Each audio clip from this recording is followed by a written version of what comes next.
Sappho dalam kisah Di Atas Langit Ada Langit.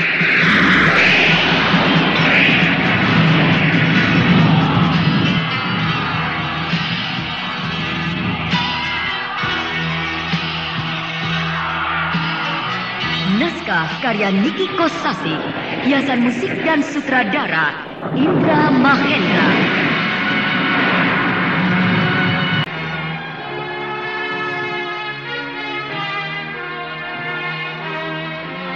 Kalau menempuh perjalanan seperti biasa, lama sekali.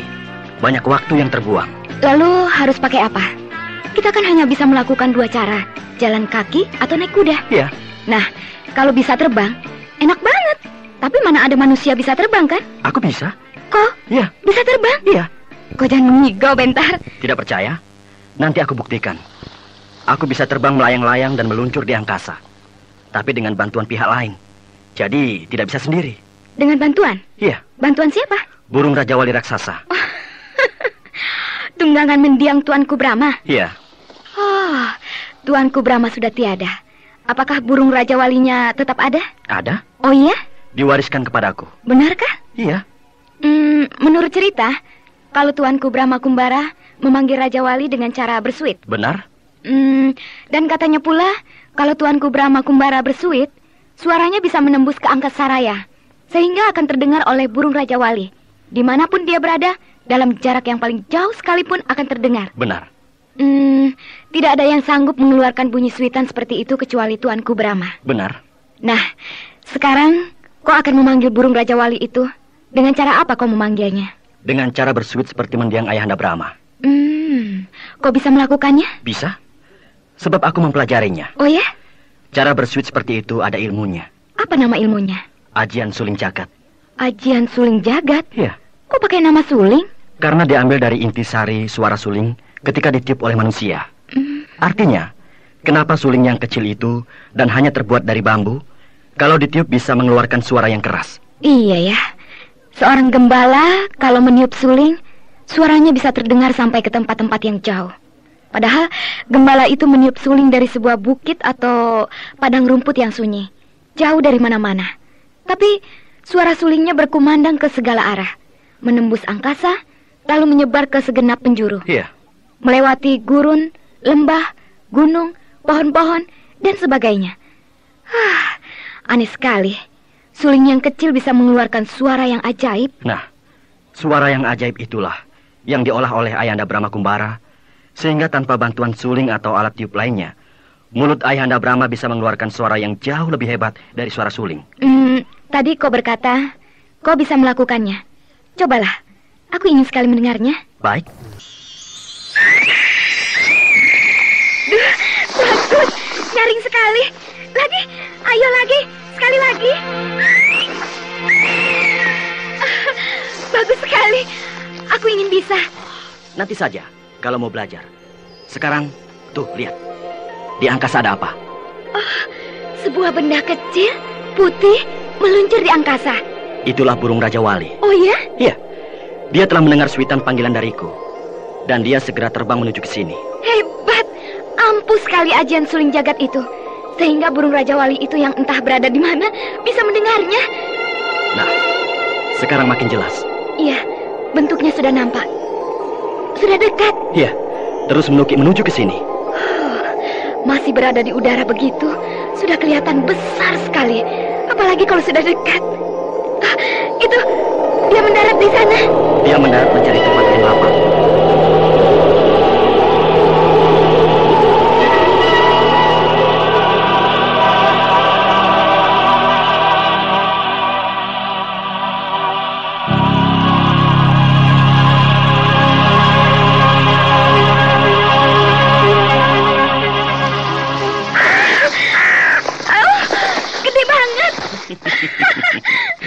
Namanya juga burung Raja Wali Raksasa. Tentunya besar sekali. Selamat bertemu lagi, Raja Wali. Maaf, aku telah mengganggu waktu istirahatmu. Aku akan menempuh perjalanan yang terlalu jauh. Bantulah aku mempersingkat perjalananku itu. Terima kasih, Raja Wali. Kami hendak pergi ke Muara Kuil, tapi belum tahu di mana tempatnya. Kami hanya tahu ancer-ancernya yaitu di wilayah pantai selatan. Tapi bukan di wilayah gua pantai selatan. Pokoknya, kita harus menjelajahi seluruh pantai selatan. Ya, benar. Jadi antarkanlah kami ke pantai selatan. Ayo Kunti, naiklah ke punggung Raja Wali. Baik.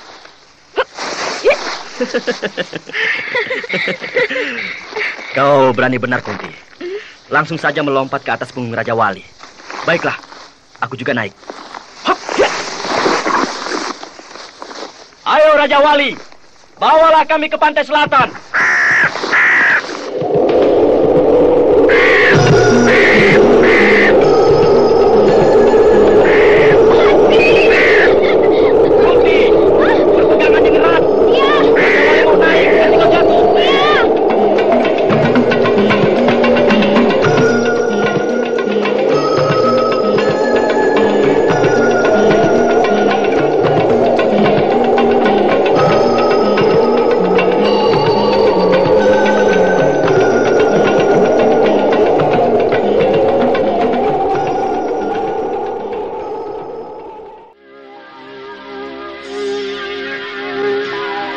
Garnis, bukit kecil ini benar-benar tandus alias gersang. Seluruhnya hanya terdiri dari pasir bercampur batu-batu kerikil yang kecil. Iya, tidak ada pepohonan. Kalaupun ada, hanyalah pohon-pohon kecil sekali yang tumbuh jarang, yang berselang-seling dengan rumput-rumput kering yang amat jarang. Kerajaan Muara Kuil ini benar-benar sudah musnah. Bekas puing-puing ataupun pilar tidak ada sama sekali. Sedikit pun tidak ada tanda-tanda bahwa di sini pernah berdiri sebuah kerajaan yang besar. Iya, dan rasanya sangat mustahil kalau Lasmini bercokol di tempat seperti ini. Iya. Habis, mau berdiam di mana? Tidak ada bangunan sama sekali. Bahkan sebatang pohon yang sedikit besar sebagai tempat bernaung saja tidak ada. Iya. Apakah masuk ke dalam tanah? Mustahil. Hanya Raden Jakasumara, putra Raden Samba dari kerajaan Sanggam, satu-satunya manusia yang bisa mengurus bumi, masuk ke dalam tanah. Berhenti dulu, Garnis. Aduh, aku capek. Jangan berhenti di sini. Kenapa? Hari sudah gelap, sebentar lagi malam. Tidak enak bermalam di tempat yang gersang seperti ini. Hanya istirahat sebentar saja kok. Ya.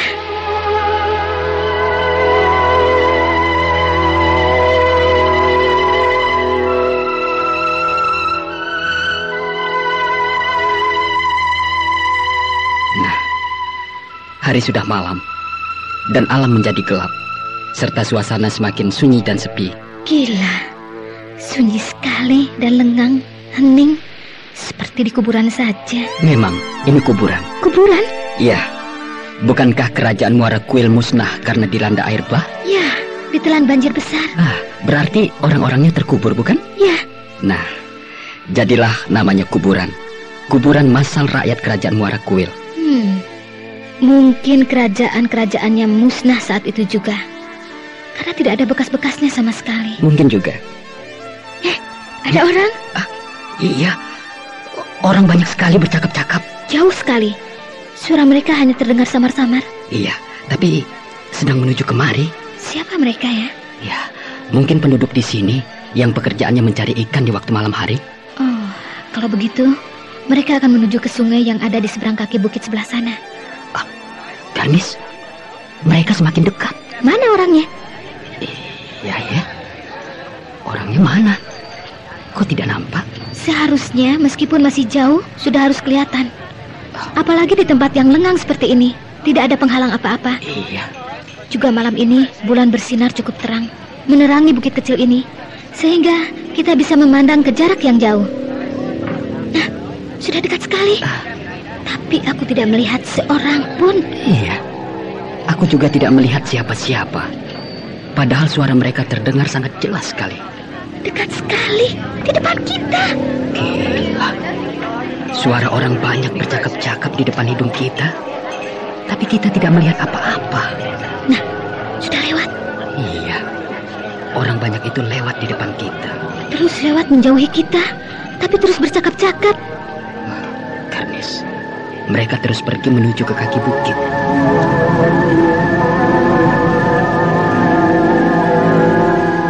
Hantu. Hantu? Ada suaranya, tidak ada orangnya. Apalagi kalau bukan hantu. Aneh, benar-benar aneh. Dengan jelas kita mendengar suara orang bercakap-cakap lewat di depan kita. Tapi tidak nampak apa-apa. Bayangannya saja tidak nampak. Suara langkah kakinya saja tidak terdengar. Iya, benar. Seharusnya langkah kaki mereka terdengar berisik dan bising. Sebab jumlah mereka banyak, sekitar 8-10 orang. Tapi sama sekali tidak terdengar apa-apa. Hanya suaranya saja yang terdengar bercakap-cakap. Dan tidak tahu apa yang sedang diperbincangkan mereka, sebab tidak jelas. Sudah jelas, mereka itu semuanya hantu. Arwah penasaran yang gentayangan. Arwah rakyat kerajaan Warakuil yang mati penasaran karena ditimpa malapetaka, dilanda air bah, banjir raksasa. Apakah mungkin? Hah? Suara apa itu? Suara tambur ditabuh bertalu-talu. Dan suara orang banyak bersorak-sorak. Riuh rendah. Oh, ramai sekali. Suaranya terdengar dari arah kaki bukit sebelah sana di barat. Ayo, kita ke sana, Respati. Ayo.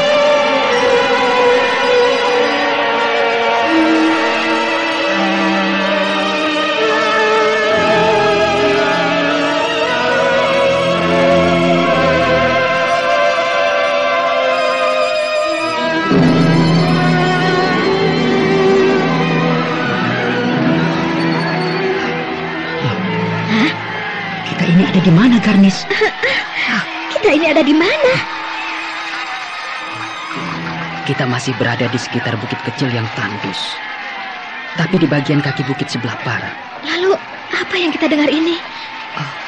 Aku mendengar suara keramaian sebuah kota. Suasana sebuah kota yang besar. Aku juga mendengarnya, tapi aku tidak melihat apa-apa. Aku juga tidak melihat apa-apa. Yang terlihat tetap seperti tadi. Malam yang kelam. Sebuah bukit kecil yang gersang. Tidak ada pohon, tidak ada rumah, tidak ada apa-apa. Semuanya merupakan pemandangan yang lengang. Tapi telingaku mendengar suara yang riuh. Ramai sekali bertolak belakang dengan keadaan alam yang hening. Ada apa? Hampir aku ketabrak. Ketabrak? Ketabrak apa? Ketabrak Bendi. Bendi? Mana Bendinya? Sudah lewat. Sudah lewat? Iya. Kok masih waras, bukan? Hanya suaranya saja. Barusan ada sebuah bendi muncul di belakangku. Aku terkejut dan cepat-cepat minggir sambil menoleh ke belakang. Ternyata hanya suaranya saja. Bendinya tidak ada. Bukan hanya bendi, tapi juga suara orang-orang berlalu lalang, bercampur dengan pelbagai suara lainnya. Suara dari keramaian sebuah kota. Iya, kota khayal. Sebab yang terdengar suaranya saja, sedangkan wujudnya tidak ada. Atau juga kota hantu. Iya, benar.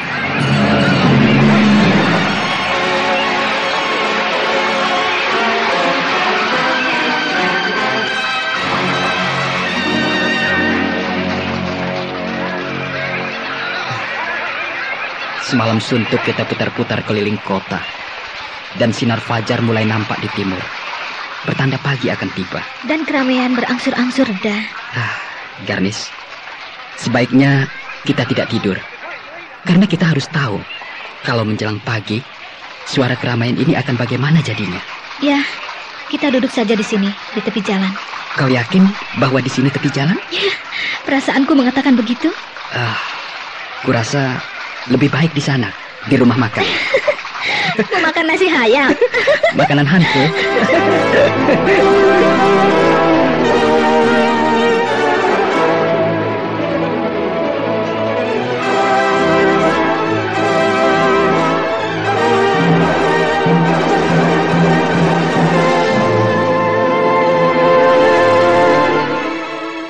Nah, hilang. Iya. Berbagai jenis suara yang kita dengar semalam suntuk berangsur-angsur hilang seiring dengan datangnya pagi. Oh, benar-benar ajaib. Sebuah kota yang pernah hilang tiba-tiba muncul kembali, tapi hanya suaranya saja. Dan munculnya hanya pada waktu malam hari saja. Pada waktu siang menghilang. Benar seperti apa yang diceritakan oleh kepala kampung Hariwang, bahwa di bekas ibu kota kerajaan Warakuil ini, pada saat-saat tertentu suka terdengar suara keramaian. Ya, dan kita sudah mengalaminya. Aku rasa sangat mustahil Lasmini akan berada di tempat seperti ini. Aku rasa juga begitu. Sialan benar anggota rombongan perampok yang memberitahu kita Lasmini berada di sini, di Muara Kuil. Dia tidak salah. Sebab dia mengatakan ada kemungkinan. Jadi belum pasti kan? Iya. Ya, lebih baik kita pergi. Kita tinggalkan tempat ini. Kemana kita harus mencari keterangan lagi ya? Ya, kemana saja. Pokoknya mencari dan mencari. Ya, mari kita pergi. Sebentar, Raspati. Ada apa? Aku mendengar suara. Suara lagi bosan. Semalam suntuk kita telah mendengar 1001 macam suara. Sekarang muncul lagi. Tapi yang ini lain. Lain bagaimana? Suaranya seperti aku kenal. Raja Wali. Raja Wali? Ya, Raja Wali raksasa. Raja Wali raksasa? Ya, tunggangan mendiang Ayahanda Brahma. Hah? Nah, itu dia. Apa? Lihat di angkasa itu. Sebuah benda berwarna putih meluncur cepat sekali. Itulah burung Raja Wali. Iya, aku melihatnya. Benda putih berbentuk seekor burung meluncur di angkasa raya jauh sekali. Nah, sekarang sudah kelihatan dengan jelas. Burung apa itu? Besar sekali. Raspati, ada penunggangnya, 2 orang. Gila, benar-benar tidak masuk akal. Orang bisa menunggang burung, 2 orang lagi sekaligus. Seorang laki-laki dan seorang lagi perempuan. Bentar! Ya, itu Bentar! Bentar!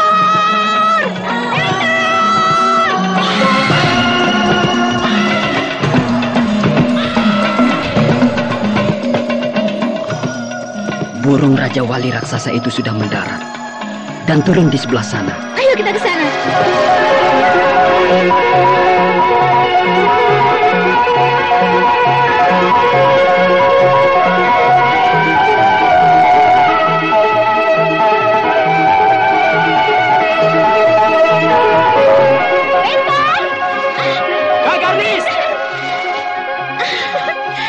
Kak Garnis? Hei, Raspati, kau juga ada di sini? Iya, aku menemani kakakmu Garnis. Kak Garnis. Hai, Kunti. Apa kabar Kak Garnis? Aduh, kau sekarang sudah besar, cantik lagi. Kak Garnis juga cantik seperti dulu. Oh, bukan main. Burung Raja Wali ini besarnya enggak ketulungan. Ini burung atau burung-burungan? Burung beneran. Buktinya aku dan Bentar bisa naik di atas punggungnya dan terbang mengarungi angkasa. Oh, benar-benar ajaib. Kunti, bagaimana ceritanya kau sampai bisa bersama-sama dengan Bentar? Ketemu di Kawali. Oh ya? Lalu Kak Garnis sendiri kenapa ada di sini, di Muara Kuil?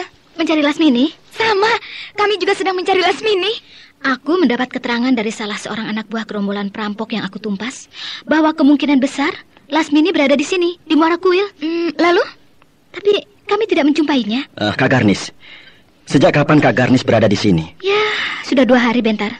Dan kami sudah menjelajahi Muara Kuil ini sampai ke tempat yang sekecil-kecilnya. Tapi sama sekali tidak menjumpai jejak Lasmini. Iya. Kemana ya? Kemana saja, pokoknya dicari terus sampai ketemu. Baiklah, terserah Kak Garnis saja. Sebaiknya kita pergi saja, tinggalkan tempat ini. Iya, kita bersama-sama mencari Lasmini. Tidak akan muat. Oh, apa maksudmu Kunti? Burung Raja Wali raksasa itu dinaiki oleh 2 orang saja sesak, apalagi 4 orang. Kunti, kita jangan naik Raja Wali. Jalan darat saja. Lalu, burung Raja Wali itu mau diapakan? Disuruh pulang. Disuruh pulang? Iya. Kasihan amat. Tugasnya untuk sementara sudah selesai. Mengantarkan kita sampai ke sini. Nanti kalau kita membutuhkan bantuannya lagi, bisa kita panggil kembali? Ya. Nah, Raja Wali sahabatku, terima kasih. Kau telah mengantarkan aku sampai ke sini. Sekarang, pulanglah. Istirahat.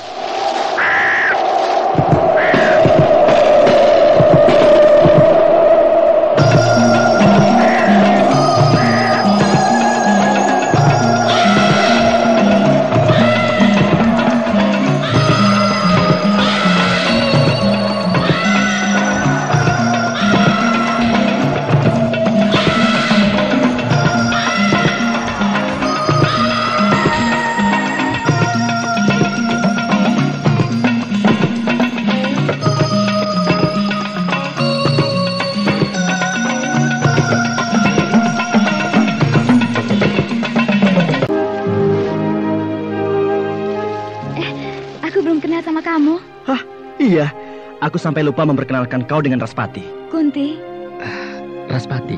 kamu kekasihnya Kak Garnis ya? Bukan. Bukan. Ya, bukan. Lalu? Musuh. Musuh? Ya. Kok musuh? Dia penjahat. Penjahat? Pembunuh bayaran. Pembunuh bayaran? Iya. Pembunuh bayaran kok letoy? Letoy? Seperti perempuan, rapi dan halus. Apakah pembunuh bayaran itu harus garang? Iya, tampangnya pasti seram dan sangar. Iya, dulu pekerjaanku memang sebagai pembunuh bayaran. Tapi sekarang tidak lagi. Insaf? Ya, begitulah. Lalu sekarang aku pacaran sama Garnis. Raspati? Ngomong sekali lagi aku potong lidah kau. Wah, Kak Garnis galak banget. Wah, aku tidak berani jadi pacar Garnis. Kenapa? Takut sama Bentar. Jangan ngelantur terus. Ayo kita berangkat. Ya, ayo. Iya, terima kasih. Terima kasih untuk apa, Bentar?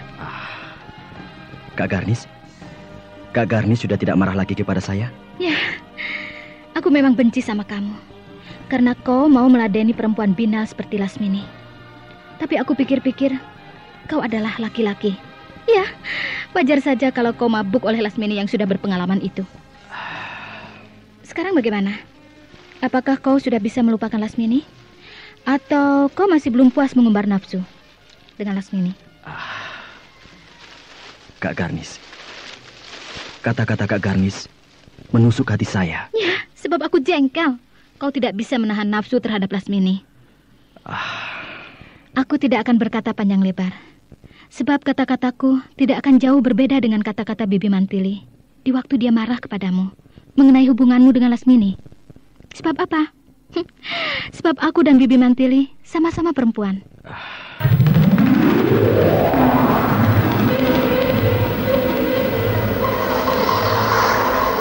Bibi Lasmini! Raden Bentar!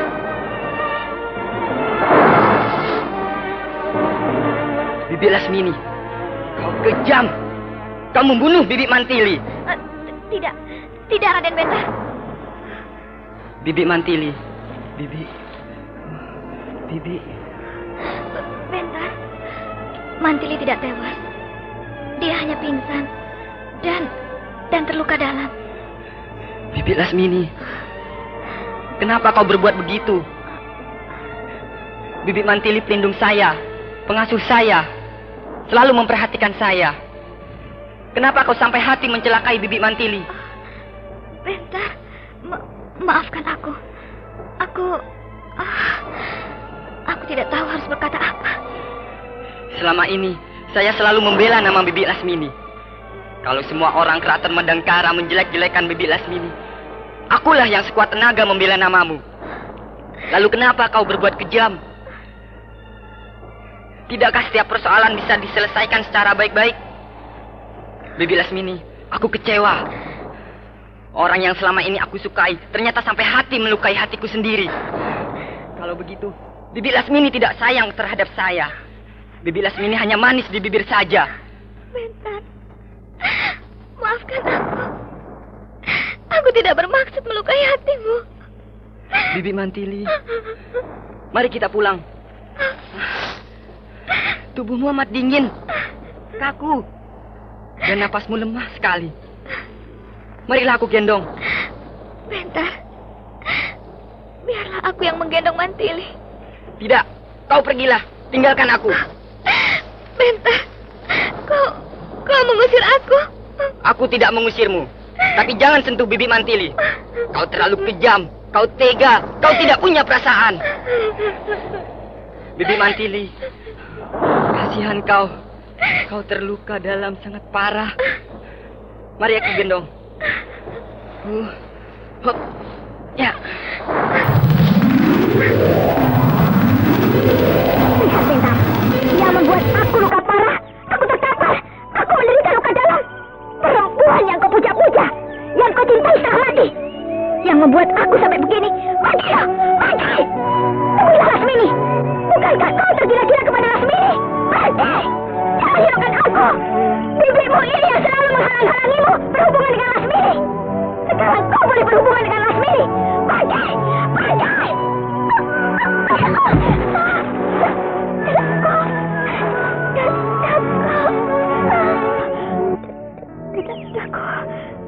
Rasaku ngilu. Tulangku terasa copot semuanya. Bibi Mantili? Jangan sentuh aku. Kau kejam. Sama kejamnya dengan kekasihmu, Lasmini yang cantik cerita itu. Bibi Mantili, lupakanlah semuanya. Saya menyesal. Saya mohon ampun. Tidak. Jangan sentuh kakiku. Jangan mencium kakiku. Bibi Mantili. Kak Garnis, maafkan saya. Bentar. Kau akan bersikap bagaimana kalau aku membunuh Lasmini? Ya, sudahlah. Tidak usah kau jawab. Kak Garnis, mengapa menangis? Bentar. Kau adikku satu-satunya. Aku ingin kita selalu bersatu. Jangan sampai di antara kita ada pertentangan. Sebab dengan siapa lagi kita akan saling mengasihi? Kau bukan dengan saudara sendiri. Kak Garnis, saya berjanji untuk menjaga keutuhan kita untuk selamanya. Ya, terima kasih, Bentar.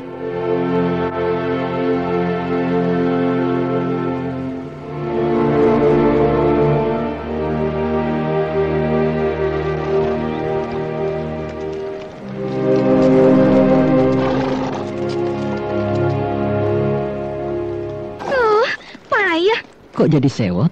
Tanggung melulu. Maksudnya? Tadi ada burung Raja Wali, cuma bisa dinaiki oleh 2 orang saja. Sekarang ada kuda cuma 2 ekor. Bagaimana bisa beres menempuh perjalanan kalau caranya begini? Kuda bisa dinaiki 2 orang. Kita 4 orang. Nah, kan bisa. Iya, memang bisa. Nah, kenapa tidak segera kita lakukan? Aku naik kuda dengan siapa? Dengan Bentar. Tidak mau? Kok tidak mau? Bentar nakal. Nanti di sepanjang jalan aku diganggu terus. Kalau begitu, bagaimana kalau dengan aku? Lebih-lebih dengan kau. Ngeri. Ngeri? Mending kalau aku duduk di belakang. Tapi kalau duduk di depan, bahaya. Bahaya bagaimana? Pasti aku dibunuh. Hah? Dibunuh? Kamu kan pembunuh bayaran. Aku membunuh kalau dibayar. Lagi pula yang aku bunuh penjahat. Nah, kau bukan penjahat, bukan? Bukan. Nah, mau apa lagi? Tidak mau Nanti Kak Garnis cemburu. Kunti? Maaf. Ayo, cepat naik. Kau satu kuda dengan Raspati, aku dengan Bentar. Baik, juragan besar. Kok juragan besar? Habis galak banget. Ngeri.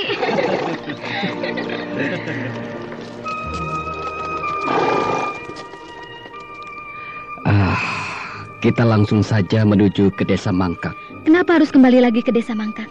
Kita bisa bertanya pada si Gudawang. Oh iya, kau benar Raspati. Si Gudawang bekas penjahat besar. Tentu dia banyak tahu tentang Lasmini. Ada lagi yang lebih tahu tentang Lasmini. Siapa? Bentar. Tapi tahunya lain. Lain bagaimana, Kunti? Bentar sih tahunya tentang Lasmini bukan tempat-tempat yang biasa dikunjungi oleh Lasmini, tapi tempat-tempat yang istimewa yang ada pada tubuh Lasmini. Kunti, kau nakal banget. Sini, aku pelintir mulutmu.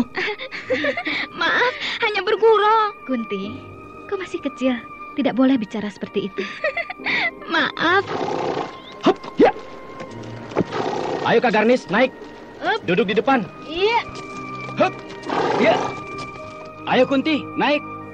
Mau duduk di depan atau di belakang? Di depan saja Hup. Ya. Ada apa, Kunti?